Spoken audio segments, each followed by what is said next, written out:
தாடியோட வந்த பிஸியானது, மிசையோட வந்த பிஸியானது. இது என்னையா செய்தி? ஏரியாளர்களை பார்த்தோன்னே உண்மையில போன பிஸியானது. எல்லா நிர்வாகிகளும் மீண்டும் வந்து விட்டார்கள். எல்லாம் இந்த சுதந்திர போராட்டத்தில் அப்படியே இருந்து சுதந்திர பிரிட்டிஷ்காரங்க தேடிட்டு இருக்காங்க. அவங்களெல்லாம் வந்து பல ஊர்களை தஞ்சம் பூந்துட்டு இருந்தாங்க. இன்னைக்கு ஓடி வந்துட்டாங்களா? வேற யார் தலைமையில விஜய் குழு அமைப்பார்? அந்த கட்சியில வேற யார் இருக்கா? நீங்க வந்து ஜெயிலுக்கு போகாட்டியும் சரி, ஜாமீன் கேட்டாலும் சரி, விஜய்க்கு தெரிஞ்ச நேற்று வந்தோன்னு என்ன சொல்லியிருப்பார்? கட்டி பிடிச்சி அழுதுருப்பாங்க ரெண்டு பேரும். ஒழுங்கா சினிமாவில் இருந்தோம், ஜாலியா இருந்தோம், சந்தோஷமா இருந்தோம். தேவையில்லாம அரசியல் சொல்லி நான் என்ன அப்படி ஓட விட்டு நான் என்னைக்காவது ஓடிருக்கேன் தலைவரே, ஒவ்வொரு நாளும் எவ்வளவு சம்பாரிச்சிருந்தேன் தெரியுமா தலைவரேன்னு சொல்லியிருப்பார். என்னோட வீட்டில் அவர் வரணும், என்னோட வீட்டில் என்னோட இறந்து போன மகனோட ஃபோட்டோவோட பக்கத்தில் வச்சு எடுக்கணும்னு சொல்லி சொல்றாரு. வீட்டுக்கெல்லாம் வரப்போறது கிடையாது விஜய். நீ மறுபடியும் இந்த விஷயத்தை பண்ணிட்டே இருக்கிறாங்க, அவங்க நம்பிட்டே இருக்கிறாங்க. அதெல்லாம் நடக்க போறது கிடையாது. ஒரு மண்டபத்தில் எல்லாரையும் பனையூருக்கு பதிலாக கரூர்ல இருக்க ஒரு மண்டபம், அந்த மண்டபத்தில் கூப்பிட்டு வச்சு எல்லாரையும் உட்கார வச்சு பேச கூட மாட்டார் விஜய். இந்த ஒரு டைம் ஒரு போறார் இல்லையா, சார்ட்டர் ஃபிளைட்ல போறார் இல்லையா, திருச்சி டு சென்னை. 18 லட்ச ரூபாய் எவ்வளவு சொல்றாங்க? 28,65,000. One way. Okay. So 2 week 60 லட்சம் செலவாகுது. நம்ம அதுதான் ரொம்ப வேதனையான விஷயம் கேட்டிங்கன்னா, தன்னுடைய பாதுகாப்பிற்காக ஒரு முறை 60 லட்சம் பயன்படுத்தும் ஒரு தலைவர் மக்களின் பாதுகாப்பிற்காக ஒரு சின்ன வாட்டர் பாட்டில் கூட வாங்கி கொடுக்கல கடைசியில். இந்த கல்விக்காக விருது கொடுக்கறது விஜயோட காசாக இருக்கலாம். அதை தாண்டி நடந்த எல்லாமே வந்து ஆதவ அர்ஜுனோட செலவு தான். இது வந்து ஆதவ அர்ஜுனாவுக்கு இருக்கலாம். ஏன்னா ஆதவ அர்ஜுனாவுக்கு போட்ட டீல் கேட்டீங்கன்னா 100 கோடி கொடுக்குறாருங்கிறதான் டீல். ஆனால் அது விஜய் தனித்து நின்றாலும் இஸ்லாமியர்கள் வாக்குகள் போகாது, ஓரளவு கூட போகாது. இளைஞர்கள், அதாவது ஒரு 18 to 25 இருக்கிற விஜய் ரசிகர்களா, தீவிர ரசிகராக இருக்க அவன் மட்டும் போடுவான். இப்போ அவன் கூட போட மாட்டான். எனக்கு தெரிஞ்ச பசங்க நிறைய பேசுறாங்க, இந்தியாக்குள்ள போயிடுவாரானே கேட்குற பசங்க இருக்காங்க. இல்லப்பா போக மாட்டான்னு நினைக்கிறேன். அப்பதான் நாங்கள் ஓட்டு போடுவோம். அந்த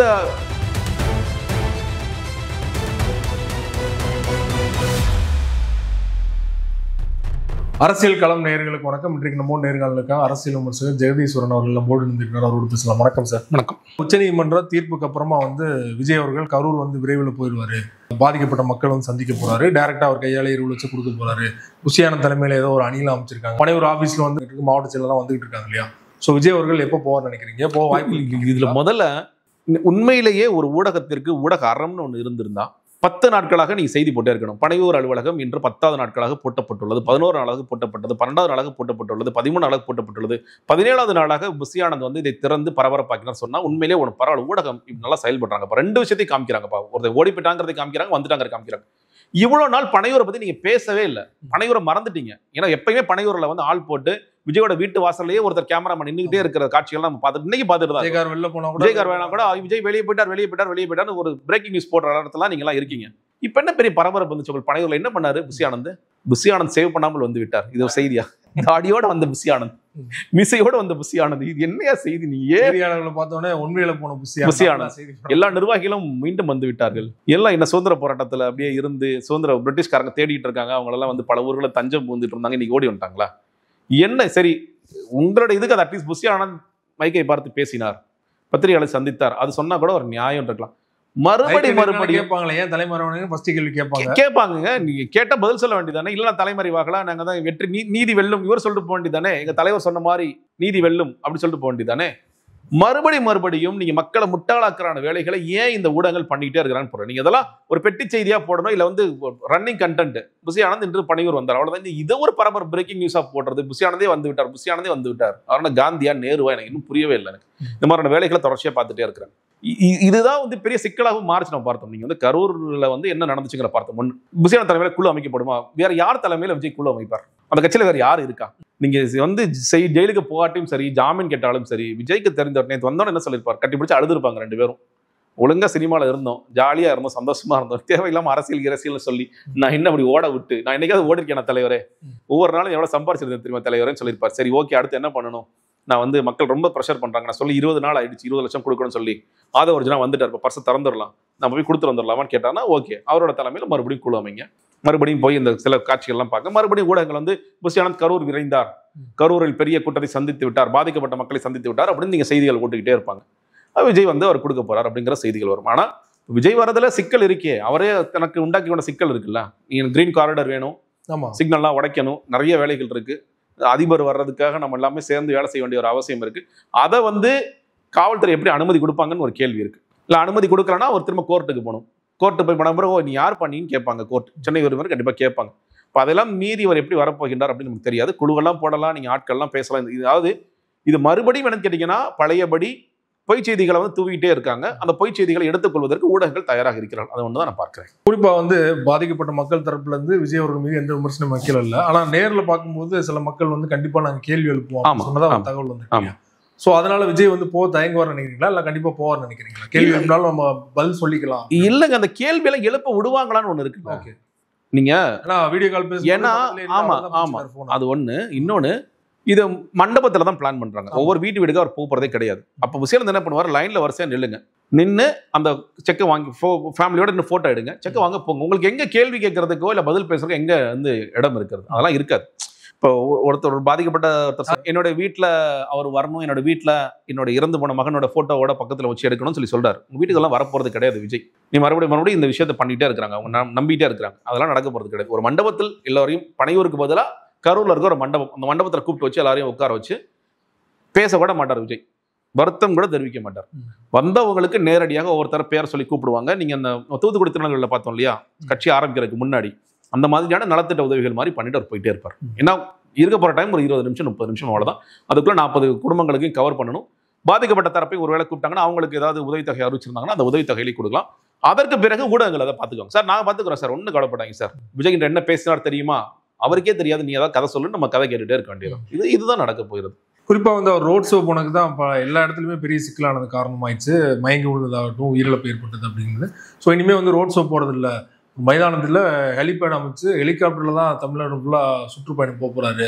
ஒரு வருடம் அதுக்கெல்லாம் வாடகைக்கெல்லாம் எடுத்துட்டு நிறைய தகவல் இல்லைங்க. அவர்கிட்ட சொந்தமாக ஹெலிகாப்டர் இருக்கு. நீங்க வந்து இது செலவு கொஞ்சம் கம்மியான வேலை தான். நான் வந்து இப்போ எனக்கு கிடைத்த தகவல் என்பது, இந்த ஒரு டைம் ஒரு போறார் இல்லையா, சார்ட்டர் ஃபிளைட்ல போறார் இல்லையா, திருச்சி டு சென்னை, 18 லட்சம் ரூபாய் எவ்வளவு சொல்றாங்க? 28,65,000. 28 லட்சம் one way. Okay. So 2 week 60 லட்சம் செலவாகுது. நம்ம அதுதான் ரொம்ப வேதனையான விஷயம் கேட்டீங்கன்னா, தன்னுடைய பாதுகாப்பிற்காக ஒரு முறை 60 லட்சம் பயன்படுத்தும் ஒரு தலைவர் மக்களின் பாதுகாப்பிற்காக ஒரு சின்ன வாட்டர் பாட்டில் கூட வாங்கி கொடுக்கல கடைசி வரைக்கும். நீங்க 60 லட்சம்லாம் வேணாம், ஒரு 60,000 எவ்வளோ வாட்டர் பாட்டில் வாங்கி கொடுத்துருக்கலாம். நீங்க மொபைல் டாய்லெட்ஸ் எல்லாம் நீங்க வச்சிருக்கலாம், எவ்வளவோ வேலை பண்ணிருக்கலாம். அவருடைய பாதுகாப்பு அவருக்கு முக்கியம் அப்படிங்கிறதுல அவர் ரொம்ப தெளிவாக இருக்கார். ஸோ அதை விட கம்பேர் பண்ணும்போது தன்னுடைய சொந்த ஹெலிகாப்டருக்கு போது செலவுகள் வந்து குறைவாக இருக்கலாம். எனக்கு நல்ல ஐடியா கூட, தயவுசெய்து போங்க, இந்த மாதிரி ரோட் ஷோலாம் பண்ணாமல் அந்தந்த ஊர்களில் இருக்கிற ஹெலிபேட் இருந்துச்சுன்னா ஹெலிபேட்டில் நின்று அங்கே நின்று மக்களை, இன்னும் சொல்ல போனால் பைபாஸ்க்கே போயிடுங்க. நான் எல்லா தலைவர்களுமே சொல்கிறேன், ஊருக்குள்ள தயவுசெய்து, ஊருக்கு வந்து மக்கள் வாழ்கிற பகுதி, எந்த அரசியல் தலைவரும் இவங்க ஊருக்குள்ள வராதிங்க. ஃபுல்லாக பேனரை போட்டு அடைச்சிக்கிட்டு ஆம்புலன்ஸ் போக விடாமல் பண்ணிக்கிட்டு அதுக்கப்புறம் ஆம்புலன்ஸ் வந்துச்சு ஆம்புலன்ஸ் கதை சொல்கிறது எதுவுமே இல்லாமல் எல்லோருக்குமான பகுதி வந்து பைபாஸ் சாலை. பைபாஸ் சாலையில் பெரிய பெரிய கிரவுண்ட் இருக்குது. கிரவுண்ட்ஸில் நீங்கள் அது என்ன வேணாலும் பேர் வச்சுக்கோங்க, கிரவுண்ட், நீங்கள் பொதுக்கூட்டம் சொல்லுங்கள், மக்கள் சந்திப்புன்னு வச்சுங்க, அந்த மாதிரி போகிறது பெட்டர்னு நினைக்கிறேன். அது நல்ல ஐடியாவே இருக்கும். ஏன்னா இன்னொன்று இவர் யோசிப்பார், ஏன்னா மறுபடியும் வண்டி வருது, யாராவது ஒருத்தர் வந்து உள்ளே வர்றதுக்கு முயற்சி பண்ணுறாரு, இல்லை உங்களை துரத்திட்டே வர்றாங்க, இதெல்லாம் சிக்கலாக இருந்தாலும் அவருக்கு ஒரு மனசில் பதட்டம் இருந்துகிட்டே இருக்கும்ல, அது தேவையில்லாத ஒன்று தான். இது சிறப்பான ஒன்று. ஆனால் இவர் எங்கே வந்தாலும் எனக்கு தெரிஞ்சு காவல்துறை இன்னும் கூடுதலாக பாதுகாப்பு, நான் இப்போ சொல்கிறேன், இப்போ எனக்கு தெரிஞ்சவரை எந்த குறைபாடுகளும் இல்லை, இன்னும் கூடுதல் கவனத்தோட காவல்துறையும் செயல்படுவாங்க தான் பார்க்குறேன். அதே போல நீங்க சொன்ன மாதிரி அரசியல் வந்ததுக்கு அப்புறமா விஜய் அவர்கள் ஒரு பாக்கெட்ல இருந்து ₹1 எடுக்கலன்னா, இப்போ நீங்க சொல்ற ஒன்றைக்கே வந்து இவ்வளவு போயிட்டு வரதுக்கு 60 லட்சம் ரூபாய் செலவுனா அதெல்லாம் விஜய் தான் பண்றாரா, யார் பண்றா? அது தெரியலங்க. அது வந்து விஜயோடைய காசா இல்லை அதுவும் ஆதவர்ஜுனாட்ட தான் கேட்டுருக்காரான்னு தெரியல. அதுவும் ஆதவர்ஜுன் செலவு பண்ணாங்கிறது தெரியல. நீங்க பொதுவாக நான் 2 விஷயம் மட்டும் அதில் ஒன்று விக்கிரவாண்டிக்காக நான் எல்லா இடத்துலையுமே இது பதிவு பண்ணியிருக்கேன். விக்கிரவாண்டிக்கான மேடை செலவு விவசாயிகளுக்கு கொடுத்த செலவு விஜயோட காசு தான். அதில் வந்து எந்த குழப்பமும் இல்லை.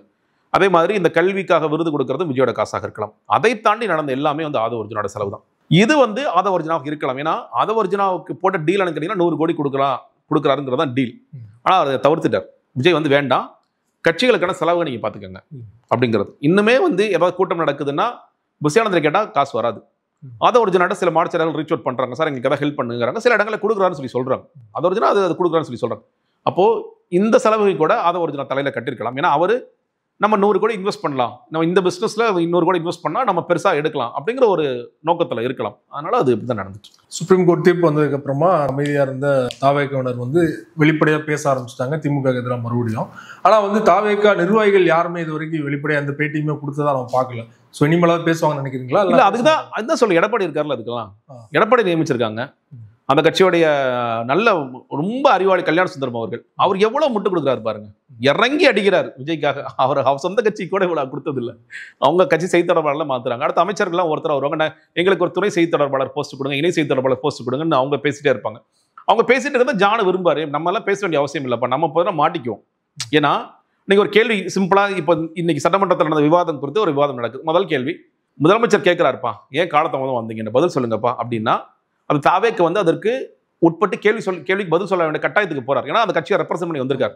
ஆனா இப்ப அதிமுக காரங்க உட்கார்ந்திருந்தா எங்க அதெல்லாம் அந்த கட்சிக்காரங்க கேளுங்க, நீங்க அதை விட்டுட்டு ஆனாலும் காவல்துறை செய்ததான் தவறு, காவல்துறை ஏன் இவ்வளவு மோசமா நடந்து கொண்டார்கள், ஏன் செந்தில் பாலாஜி ஆட்களை விட்டார், இப்படி நீங்க திசை திரும்பி போயிட்டு இருக்கு. எடப்பாடி அவர்களே கேட்கிறாரு, நான் டிவில தான் பார்த்தேன் 500 காவலர்கள் எங்க இருந்தாங்கன்னு கேட்கிறாரு.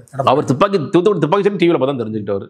அவர் எப்படி பார்த்து எல்லாம் அவர் ட்ரோன் ஷாட் வச்சு பார்த்தாராமா, எனக்கு புரியவே இல்லை. நீங்க வந்து 500 பேர்ல நீங்க வந்து மக்கள் இறந்து போன வீடியோக்களை பாருங்க. நான் ரொம்ப சிம்பிளா சொல்றேன், உங்களுடைய அமைச்சர் எம்ஆர் விஜயபாஸ்கர்ட்ட கேளுங்க, மனசு தொட்டு சொல்லுங்க, விஜயபாஸ்கர் நடந்தது என்னன்னு சொல்லி அவர்கிட்ட கேளுங்க, அவர் உண்மை சொல்வார். ஆனா இன்னைக்கு கூட்டணிக்கு நம்ம பண்றது வேறனே, ஆனா விஜய் மேல தப்புன்னு அவர் சொல்லுவார். ஏன்னா நீங்க எல்லாரும் சொல்ற செந்தில் பாலாஜி போயிட்டார், எம்ஆர் விஜயபாஸ்கர் போயிட்டாருங்க, அவர் முன்னாடி போயிட்டாருங்க.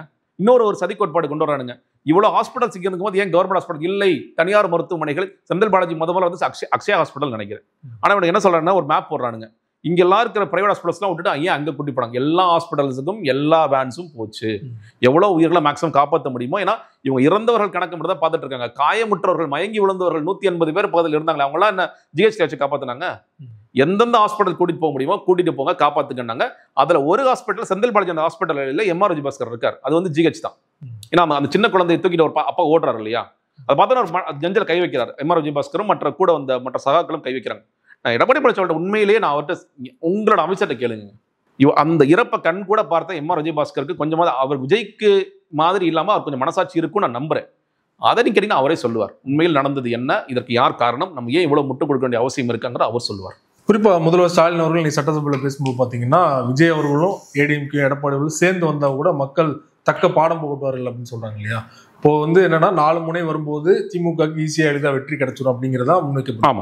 ஒருவேளை வந்து விஜய் அவர்கள் வந்து அந்த என்டிஏ அணிக்குள்ள போனார்னா ஏதாவது மாற்றம் ஏற்படும் நினைக்கிறீங்களா உங்களோட பார்வை?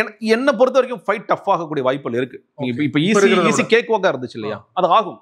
என்ன தான் சொல்றேன், இன்னுமே கிரவுண்ட்ல நீங்க விஜயை வந்து விஜய் என்ன தப்பு செஞ்சிட்டாருன்னு பார்க்கிற ஒரு செக்டர் அது மாறுது. நான் அதுவும் சேர்த்து பதிவு பண்ண நிறைய பேர் கூட இல்ல மாறல சொல்றேன், இல்ல மாறுது. நிறைய பேர் நான் கம்யூனிகேட் பண்ணிட்டே இருக்கேன். இப்போ எல்லாம் நமக்கு எப்படி தெரியும், நம்ம 4 பேர் பேசுவோம், சார் விஜய் மேல என்ன சார் தப்பு 4 பேர் சொன்னாங்கன்னா அப்படிதான் கிரவுண்ட் இருக்கு. நான் நிறைய டிரைவர்ஸ்ட்ட பேசுறேன், எங்கெங்கெல்லாம் போறேன் எல்லா இடத்துலையும் அரசியல் பேசுறேன். சார் விஜய் செஞ்சது தப்பு, அங்கே கூட இல்லை, ஓடி போனது தப்பு, தலைமறைவா இருந்தது தப்பு அப்படிங்கிற அந்த நெரேட்டிவ்ல மக்கள் நிறைய வர ஆரம்பிச்சிட்டாங்க. இந்த விஷயத்துக்கே தலைமறை வேணாம்னா நாளைக்கு எப்படி அதான் சொல்றேன், சிம்பிளா அவர் ஹீரோவா நாங்க நினைச்சோம், ஒரு ஹீரோ இல்லங்கிறத நாங்க புரிஞ்சுட்டோம். ஒண்ணு என்டிஏக்குள்ள போனோம்னா கொள்கை எதிரின்னு சொல்லிட்டு என்டிஏக்குள்ள போயிட்டார். நீங்க இந்த மண்ணுல ஒரு கட்சி மேல மக்களுக்கு இயல்பான வெறுப்பு இருக்கா? ரொம்ப குடும்ப தாய்மார்கள் ரொம்ப அவங்க அரசியல் அவங்களுக்கு தெரியாது, பாஜக ஐயோ அப்படின்னு யோசிக்கிறாங்கன்னா அந்த அளவுக்கு ஒரு வெறுப்பு இருக்கிறது. அந்த கட்சி கூட நீங்க தேர்தலில் சந்திக்க போற முதல் தேர்தலே போய் கூட்டணி வச்சீங்கன்னா மக்கள் அதை எப்படி ஏற்றுக்கொள்வார்கள்? அப்ப இவ்வளவு நாள் கூட இப்ப திமுக மற்றவர்களும் சொல்லிட்டு இருந்தாங்க, அவர் வந்து பிஜேபி பி டீம். நான் அப்பெல்லாம் சொல்றேன், பிஜேபி இப்பயும் சொல்றேன், பிஜேபி டீம்லாம் கிடையாது. ஆனா இது கன்ஃபார்ம் ஆயிடும்ல.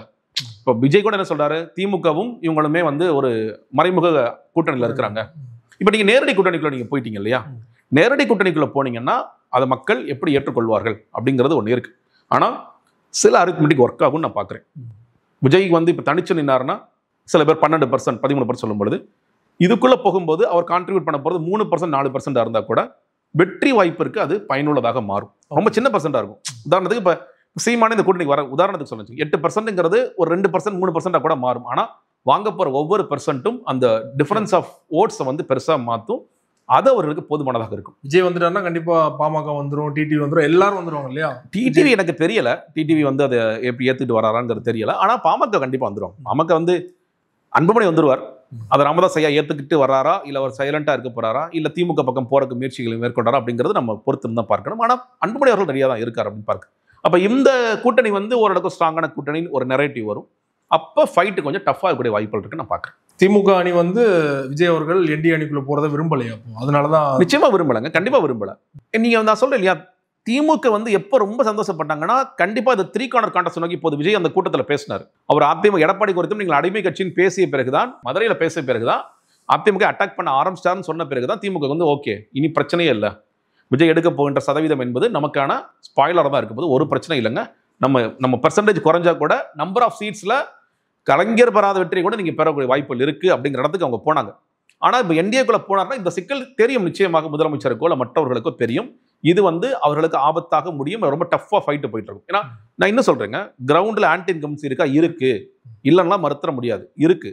ஏன்னா திமுக சில விஷயங்களை தவறாக செய்துள்ள ஹேண்டில் பண்ண விஷயம் தவறு. நீங்க வந்து ஆசிரியர்கள் போராட்டம், மருத்துவர்கள் போராட்டம், செவிலியர்கள் போராட்டம்னு ஒரு பக்கம் போயிட்டே தான் இருக்கு. நீங்க கடைசி நேரத்தில் இதெல்லாம் சரி பண்ணிக்கலாம் அப்படின்னு நீங்க என்ன இப்போ உங்களுடன் ஸ்டாலின் இந்த திட்டம் உண்மையிலேயே பயனுள்ள திட்டமா நிறைய பேருக்கு நான் நிறைய பார்க்கும்போது சார் இவ்வளவு நாள் லஞ்சம் கொடுத்து செஞ்சுட்டு இருந்த வேலையை இன்னைக்கு லஞ்சம் கொடுக்காம செஞ்சிருக்கிறோம். அது ரொம்ப ஒரு பெரிய ஒரு மாற்றத்தை ஏற்படுத்தியிருக்கு. ஆனால் அந்த மருத்துவ முகாம்ல பெரிய மாற்றத்தை ஏற்படுத்தலை. ஏன்னா மருத்துவ முகாம்கள் எல்லாரும் ரெகுலரா போட்டுறதா. இந்த நேரத்தில் என்ன ரொம்ப ஸ்பெஷாலிட்டி என்ன பெருசா பண்றீங்க? ஆனா உங்களோட ஸ்டாலின் திட்டம் ஒரு தாக்கத்தை ஏற்படுத்தி இருக்கிறது. இதே மாதிரி பயனுள்ள பல திட்டங்களை இவர்கள் கொண்டு வரலாம். ஆனா இந்த கவர்மெண்ட் இருக்கிற செக்டார்ல இந்த ஆசிரியர்கள், அரசு ஊழியர்கள், மருத்துவர்கள் இந்த மாதிரி செக்டாரா இவங்க நிறைய கை விட்டுட்டாங்க அப்படிங்கிற ஒரு குற்றச்சாட்டு இருக்கு.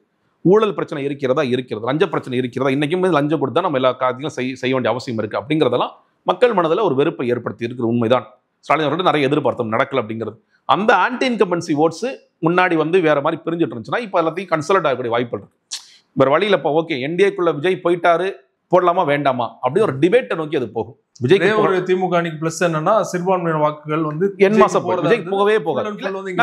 இல்ல இப்பயும் சொல்றேன், விஜய் தனித்து நின்றாலும் இஸ்லாமியர்கள் வாக்குகள் போகாது, ஓரளவு கூட போகாது. இளைஞர்கள் அதாவது ஒரு 18 to 25 இருக்கிற விஜய் ரசிகர்களா தீவிர ரசிகராக இருக்க அவன் மட்டும் போடுவான். இப்போ அவன் கூட போட மாட்டான். எனக்கு தெரிஞ்ச பசங்க நிறைய பேர் பேசுறாங்க, என்டிஏக்குள்ள போயிடுவாரானே கேட்குற பசங்க இருக்காங்க. இல்லப்பா போக மாட்டான்னு நினைக்கிறேன், அப்பதான் நாங்கள் ஓட்டு போடுவோம். அந்த இது அவங்களுக்கு நிறைய சிறுபான்மை நிறைய இருக்கு. நீங்க இப்ப விஜய் தனிச்சனினார்னா கூட நீங்க வந்து இன்னும் சொல்ல போனா காலமாக அதிமுகவிற்கு போச்சுன்னு சொல்றாங்களா, அதுவே கிடையாது. 2014 மட்டும்தான் இஸ்லாமியர்கள் வாக்களித்தார்கள். ஏன்னா 2014 மோடியா லேடியான்னு கேட்டு அவங்க வந்து கன்சல்டேட் பண்றாங்க. இது இந்த அணி பிரிஞ்சு கிடக்கு, அப்போ கன்சல்டேட் பண்ணி எடுக்கிறாங்க. அதை தாண்டி கலைஞர் இருந்த காலத்திலும் சரி, இப்போ ஸ்டாலின் ஆட்சியோட காலத்திலும் சரி, எப்பொழுதுமே இஸ்லாமியர் வாக்குகள் திமுகவிற்குத்தான் சென்று கொண்டிருக்கின்றன. விஜய் வந்து வக்புவாரு நீங்க எவ்வளவுதான் கதறினாலும் அதெல்லாம் நடக்காது. என்டிஏக்குள்ள ஒரு போயிட்டா ஒரு ஓட்டு கூட வராது. ஒரு இஸ்லாமியர் ஓட்டும் ஒரு கிறிஸ்தவர் ஓட்டு கூட வராது. கிறிஸ்டியன்ஸ் ஓட்டு இப்பயே போகும். நீங்க வந்து என்டிஏக்குள்ள போகாட்டியும் தனியா நின்னா கிறிஸ்டியன் ஓட்ஸ் போகும். ஏன்னா விஜய் வந்து தான் ஒரு கிறிஸ்டியன் ப்ரொஜெக்ட் பண்ணிக்காட்டியும் அந்த மக்கள் நம்ம ஆள் ஒருத்தன்னு பாக்குறாங்க. அதுல சில செக்டார் இருக்குது பார்த்துட்டு தான் இருக்காங்க. ஆனா இஸ்லாமியர்கள் ஓட்டு எந்த பக்கம் இருந்தாலும் போகாது. ரொம்ப நன்றி சார். சமகால அரசியல் தொடர்பாக பல்வேறு விஷயங்கள் என்னோட பங்கு. மிக்க நன்றி.